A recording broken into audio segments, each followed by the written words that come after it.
السلام على رسول الله وعلى آله وصحبه ومن የዛሬ ቆይታችን ما هي الأعمال التي تكفر الصغائر ትናንሽ ወንጀሎችን ሊያስምሩን የሚችሉ መልካም ስራዎች ምንድን ናቸው የሚለውን ሲሆን ያን አስመልክቶ ረሱል አለይሂ ሰላቱ ወሰላም ከአቡ ሁረይራ ባሉት ሐዲስ እንመለከታለን።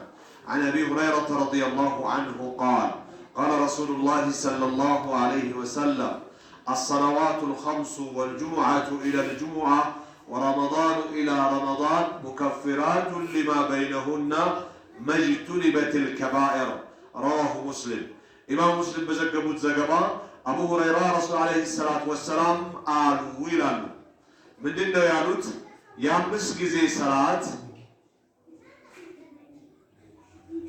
يامس جزي صلاة إن جمعة اسكريلانيا وجمعة رمضان اسكريلانيا ورمضان درس በመካከላቸው ያለውን ወንጀል ያስምራሉ ትላልቅ ወንጀሎችን እስከ ተጠነቀቁ ድረስ ሰዎች ወይም የአላህ ባሪዎች አማኞች ሙስሊሞች ትላልቅ ወንጀልን እስከ ተጠነቀቁ ድረስ ጥቃቅኖችን እነዚህ ሶስት ኸይር ስራዎች ያሳብሱታል በማለት ረሱል አለይሂ ሰላቱ ወሰላም መናገራቸውን ኢማም ሙስሊም ይነግሩናል ማለት ነው። እነዚህ ትላልቅ ፈርድ ከብዙ ፈርዶች መካከል ያስምራሉ የተባለው ትናንሹን ወንጀል ነው። ታዲያ ከዚህ በታች ያለው ምን ያስምራል ብለን እንጠብቃለን? በእርግጥ በሌላ አጋጣሚ እንዳየነው አንድ ሰው ለእስልምና ብሎ መሰደድ እስልምናን መቀበል ሁሉን ወንጀል ያስምራሉ ብለን ያየነበት አጋጣሚ አለ። እነዚህ ሶስት ወንጀሎች ኸይር ስራዎች ግን ጥቃቅን ወንጀሎችን ነው።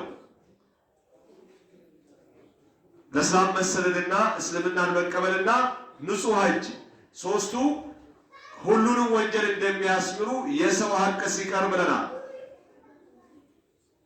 ሰላት እስከ ሰላትና ጁምዓ እስከ ጁምዓ ረመዳን እስከ ረመዳን ግን ትናንሽ ወንጀሎችን ነው የሚያስምሩት የሚለውን ያስረዳናል ይህ ሐዲስ ማለት ነው። ይህ ሐዲስ ከሚገቡ ቁርአናዊ ከቁርአኑ ኢነል ሐሰናት ዩዝሂብነ ሰይአት የሚለው ቁርአን ውስጥ ከሚካተቱ ወንጀል አስማሪ ነገሮች ዋነኛው ኸይር ስራ ናቸው። ግን ሆኖ ጥቃቅኑን ወንጀል ነው የሚያስምሩት። ኢነል ሐሰናት ዩዝሂብነ ሰይአት ማለት አላህ ሱረቱ ሁድ ላይ የነገረን የቁርአን አንቀጽን ስንመለከት ትላልቅ ወንጀሎችን ሳይሆን ይኸው ትናንሽ ወንጀሎችን እንደሚያስምሩ ሰላትና ሰላት ጁምዓና ጁምዓ ረመዳንና ረመዳን እያሳየን ነው። በሌላ የቁርአን አንቀጽ ምን ይላል አላህ? ኢን ተጅተኒቡ ከባኢረ ማ ቱንሀውነ ዐንሁ ኑከፍር ዐንኩም ሰይአቲኩም ይላል። ወኑድኺሉኩም ሙድኸለን ከሪማ ትላልቁን ወንጀል የምትጠነቀቁ ከሆነ ትላልቁን ወንጀል የምትጠነቀቁ ከሆነ ጥቃቅን ወንጀሎችን ይቅር እንላችኋለን፣ የተከበረ መግቢያ ቤትም እናስገባችኋለን ጀነት ይላል አላህ ሱብሓነሁ ወተዓላ። ስለዚህ ትላልቅ ወንጀሎችን በመጠንቀቅ ትናንሹ የሚማርልን መሆኑን ካወቅን ትላልቅ ወንጀልና ትናንሽ ወንጀልን ለይተን ማወቅ መቻል አለብን። ትላልቅ ወንጀል የሚባሉት ቅጣት የተቀመጠላቸው ወንጀሎች ናቸው። ትናንሽ የሚባሉት ቅጣት ያልተቀመጠላቸው ወንጀሎች ናቸው ብለዋል ዓሊሞች። የተለያየ ገለጻ አላቸው። ትላልቅ ወንጀሎች የሚባሉት እርግማን ያስከተሉባቸው ናቸው። ወይ አላህ በቁርአን ወይም ረሱል አለይሂ ሰላቱ ወሰላም በሐዲስ ይሄን አይነት ወንጀል ያደረገ አላህ ይርገመው የሚል እርግማን ያስከተሉበት ነው ብለዋል። ወይም ደግሞ ይሄን ያደረገ አላህ ይቆጣበታል፣ ይሄን ያደረገ ከኔ የቀራ ነው ብለው ረሱል አለይሂ ሰላቱ ወሰላም ማስፈራሪያ፣ ዋዕድ፣ ዛቻ የተከተላቸው ወንጀሎች ናቸው ትላልቅ ወንጀሎች የሚባሉት ብለዋል። እና ቅጣት ያልተቀመጠለትም እንበል ዛቻ ያልተከተለው እርግማን፣ የአላህ ቁጣ ማስፈራሪያ ያልመጣበት ወንጀል ከሆነ በእነዚህ ኸይር ስራዎች ሊማር እንደሚችል ምንም ጥርጥር የለውም፣ ከሰው ሐቅ ውጭ ማለት ነው። እና እንደ ምሳሌ ለማየት ብንሞክር አጅነቢይን ማየት ትናንሽ ወንጀል ነው። ዝሙትን መፈጸም ግን ከአጅነቢይ ጋር በህጋዊ ጋብቻ ውል ሳይኖር ዝም ብሎ ዝሙት መፈጸም ትልቅ ወንጀል ነው። እስላምም ቅጣት አስቀምጦለታል። አግብቶ ከሆነ ወይም ከሆነች እስኪሞቱ መቀጥቀጥ አለባቸው በላጤነት ሳያገቡ በፊት። በጉርምስና እድሜ ከሆነ ግን 100 ይገረፉ። ወንዱ ለ1 ዓመት ከሀገር ይባረር። ሴቷ ከቤት እንዳትወጣ ትታሰር። ሁሌም ቤት ብቻ የቤት አገልጋይ እንድትሆን ሱቅ ጉሊትም እንኳን እንዳትወጣ የተለያየ ቦታ ወጣ ብላ እንዳትራመድ ቤት ማሰር። ለሴት ላጤዋ ከዓመት ለዓመት ከሀገር ማባረር ደግሞ ሌላ ሀገር እንዲኖር ማድረግ ለወንድ ላጤው ማለት ነው።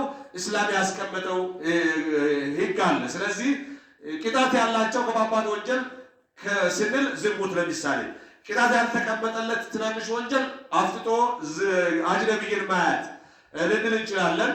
ሪበል ፈድልና ሪበል ነሲያ እያሉ የወለድ አይነትን ይጠቅሳሉ።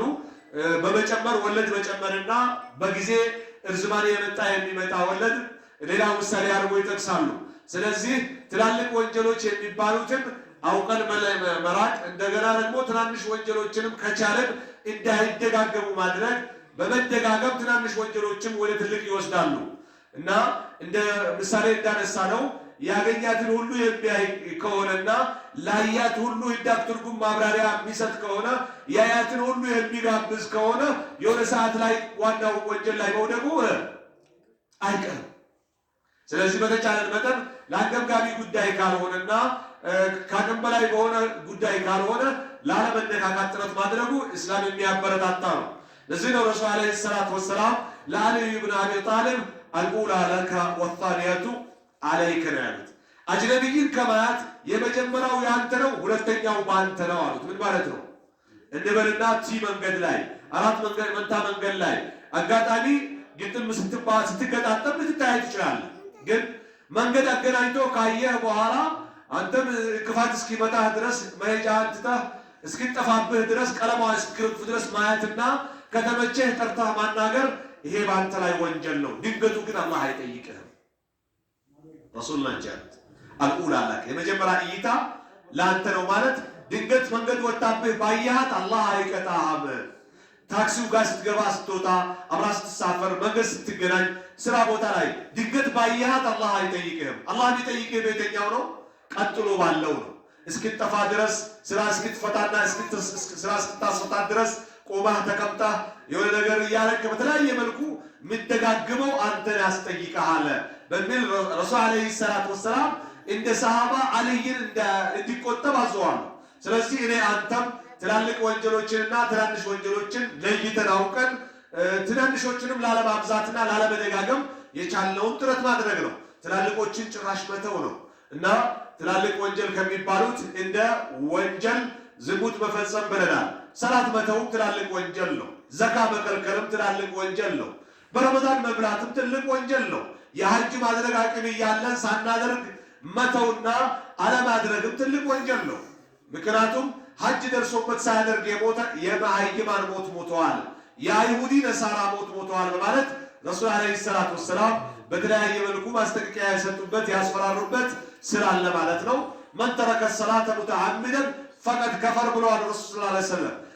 ሰላትን ሆን ብሎ ከተወ በእርግጥ ክደዋል ብለዋል። በሌላ ዘገባ አልአህዱ አለዚ በይነና ወበይነሁም አሰላ፣ በእኛና በሌሎች ሙስሊሞች መካከል ያለው ልዩነት ሰላት ብቻ ነው። የሰገደ ሙስሊም ነው ስሙ ከበደም ቢሆን ፈለቀ ማለት ነው። ሰልሞ ከሰገደ ሙስሊሙ እሱ ነው። ያልሰገደ ካፊር ነው መሐመድ ሙሳ ኢሳ ቢሆን ስሙ ማለት ነው። እና ልዩነቱ ይህ ነው በማለት የተወሰው ከፍሯል ብለዋል። ቁርአኑም ይሄንን ነው የሚያመላክተው። ምንድን ነው የሚለው? ፈኢንታቡ ወአቃሙ ሰላታ፣ ውጊያ ላይ ከሆናችሁ ተውበት አድርገው እስልምናን ተቀብሎ ሰላትን ያቋቋሙ ከሆነ ፈኢኽዋኑኩም ይላል፣ ወንድሞቻችሁ ናቸው። በወንድም አይጨቀንም፣ ወደ ሌላ እርምጃ አትሂዱ ነው። በሌላ አያትም እንደዚሁ በተደጋጋሚ ፈኢንታቡ ወአቃሙ ሰላታ ፈኸሉ ሰቢለሁ፣ ተውበት አድርገው ሰላት ከሰገዱ አብረዋችሁ ውጊያን አቁሙ በማለት አላህ ከጠላት ጋር ውጊያ ላይ ተኩሎ እንኳ ውጊያ እንዲቆምለት አንድ ሰልም ያለው አካል የ5 ጊዜ ሰላትን አብሮ ሲሰግድ መታየት አለበትና መስገድ ማረጋገጥ መቻል አለበት እያለ እየነገረን ነው ማለት ነው። ስለዚህ ትላልቅ ወንጀሎች በመተው ማድረግ ያለብንን ሳናደርግ ቀርተን ማለት ነው። እንዳሁኑ ሰላትም፣ ዘካም፣ ሐጅን፣ ጾምን ትላልቅ ወንጀሎች አታድርጓቸው የተባሉትን በመዳፈር ወለድ መብላትን እንበል፣ ዝሙት መፈጸምን፣ የተለያዩ የሰው ሕይወት ማጥፋትን፣ የተለያዩ ወንጀሎችን ልንረዳና ጥንቃቄ ልናደርግ አላህ በጁምዓ እስከ ጁምዓ በረመዳን እስከ ረመዳን በሰላት በአምስት ጊዜ ሰላት መካከል ከሚማሩ ባሪዎች ለመሆን ራሳችንን ማዘጋጀት አለብን። የዛሬ ቆይታችን ይሄን ይመስላል። ወሰለላሁ ወሰለም ዐላ ነቢይና ሙሐመድ ወዐላ አሊሂ ወሰህቢሂ ወሰለም።